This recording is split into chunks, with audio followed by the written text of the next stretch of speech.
여러분 안녕하십니까, 진성호입니다. 윤석열 검찰총장의 국정감사 데뷔 전까지는 아니죠.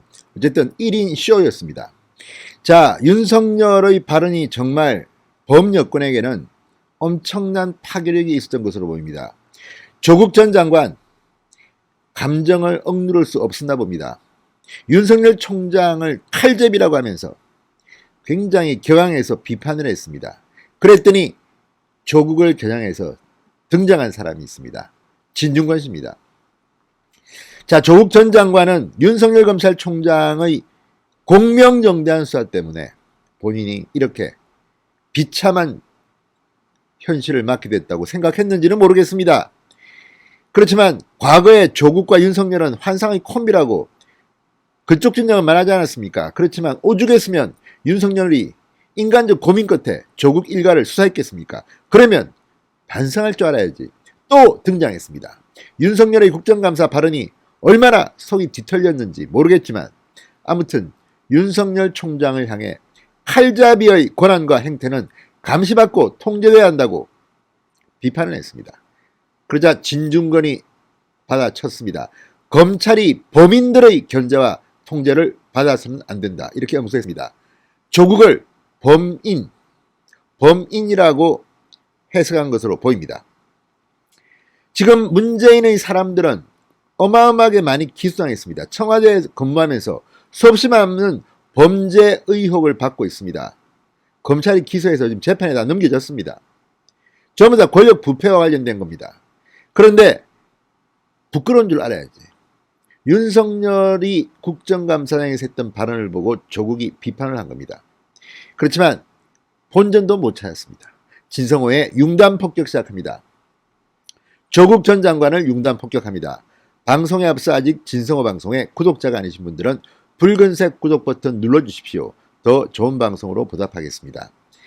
지금 조국 전 장관은 윤석열 총장의 국정감사 발언도 있지만 본인이 재판을 받고 있습니다. 바로 유재수 전 부산시 경제부시장의 감찰 무마 의혹의 피고인으로 법정에서 지금 재판을 받고 있습니다. 백원우 전 비서관도 마찬가지입니다. 부끄러운 줄 알아야지. 아니, 권력의 편에 있는 사람들은 범죄를 저질러도 다 봐줍니까?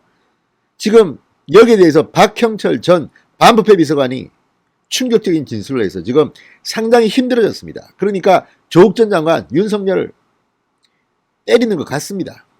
그렇지만 이걸 지켜보고 있는 조국이 발끈했습니다. 이 무슨 말도 안 되는 소리 하고 있어. 자, 진중권 씨 페이스북에 오늘 글을 올렸습니다. 조국 전 장관이 자신의 글에 쓴 주권 재민이지 주권 재검이 아니다. 이런 내용을 비꼬아서 주권 재범이 아닙니다. 라고 썼습니다. 그러니까 주권은 국민에게 있다. 주권은 검찰에게 있는 게 아니다. 이렇게 조국이 주장하니까 주권은 범인한테, 범죄자한테 있는 것도 아닙니다. 이렇게 쓴 겁니다. 지금 문재인 정권이 얼마나 후한무치하냐면 범죄 혐의자들이 큰 소리를 땅땅 치고 있습니다. 아니, 심지어 김봉현 전 스타모빌리티 회장 라임 사태의 몸통 지금 구속된 사람입니다. 이런 사람이 지금 검찰개혁을 말하고 조국의 심정을 알겠다. 추미애의 심정을 알겠다. 이렇게 윤석열 검찰을 때립니다. 이게 지금 제대로 된 민주주의 국가입니까? 이런 말을 듣고 추미애 장관 난리 났습니다. 수사지휘권을 발동하라. 윤석열을 어떻게 하라. 이 얼마나 참 수준 낮고 품격 없는 대한민국입니까? 이런 범죄자에게 놀아나는 나라가 돼서는 안 되겠지요. 그래서 조국 전 장관의 주권 재범이 아니라는, 주권 재검이 아니라는 말에 진중권은 주권 재범이 아니라는 말로 응수한 겁니다. 그러면서 진중권 씨는 검찰이 범인들의 견제와 통제를 받아서는 안 된다. 검찰은 권력의 눈치를 보지 말고 오직 국민을 위해 나쁜 놈들을 모조리 잡아넣어야 한다. 좋은 말입니다. 국민을 위해 나쁜 놈들을 모조리 잡아넣어야 한다. 그거라고 국민들이 혈세로 봉급 주는 것이다. 라고 썼습니다.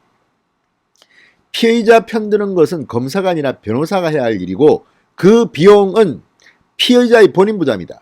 나쁜 놈들은 돈이 많다. 국민이 대신 걱정해 줄 필요 없다고 덧붙였습니다.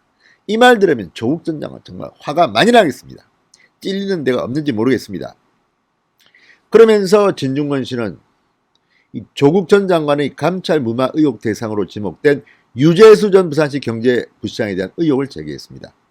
자, 지금 유재수를 보호하기 위해서 김경수 경남도지사가 이 로비를 했다는 의혹을 법정에서 밝히고 있습니다. 여러 명이 밝히고 있습니다. 박형철 전 청와대 반부패비서관은 전날 조국 전 장관의 재판에 출석해서 감찰을 중단시킨 것은 민정석이었던 조국의 결정이었다고 증언했습니다. 진중권 씨는 근데 유재수 씨가 왜 그쪽에서는 거물로 통했을까요? 우리에게는 이름도 생소한 인물이잖아요. 우리만이 아니라 청와대 감찰반조차 거물인지 모르고 물었다가 된통당한 셈이다. 심지어 김경수 도지사를 비롯해 친문 실세들이 나서서 구명운동을 벌이고 청와대 민정수석도 아마도 마지못해 덮어준 것을 보면 친문 진영에서 숨은 실력자 노릇을 한 게 틀림없다. 처벌도 안 받고 사퇴한 후 외려 부산시 부시장까지 영전까지 됐다. 이렇게 말했습니다. 도대체 친문 진영에서 이자의 역할이 무엇이었을까요? 전문이 금융 쪽이니 아마 금융정책국장을 했습니다. 아마 돈과 관련해 뭔가 중요한 역할을 한 게 아닌가 막연히 추측할 뿐이다. 푼돈 몇 푼 받은 거 말고 친문 진영 내에서 유재수의 역할에 더 주목할 필요가 있다고 말했습니다. 이 말이 상당히 의미심장합니다. 지금 문재인 정권의 권력자들이 지금 이런 금융비리 대형 사기 사건에 연루된 사람들이 꽤 있습니다. 그리고 왜 자꾸만 금융, 펀드 이쪽에 많이 손을 대고 쉽게 돈을 벌려고 하는 걸까요? 청와대 행정관 지금 간판 같습니다. 검감원에서 파견된 에이스라는 김모 씨 4년형 징역형을 받았습니다. 그냥 김봉현 룸사롱에서 650만 원어치 술 얻어먹고 돈 뇌물 받고 그냥 검감원 검사 보고서 그냥 줬습니다. 후배들 불러가지고 가져와. 이게 지금 게이트의 실체입니다. 조국 전 장관 민정수석을 하지 않았습니다. 창피하시기 바랍니다. 진성호의 융단 폭격이었습니다. 여러분 감사합니다.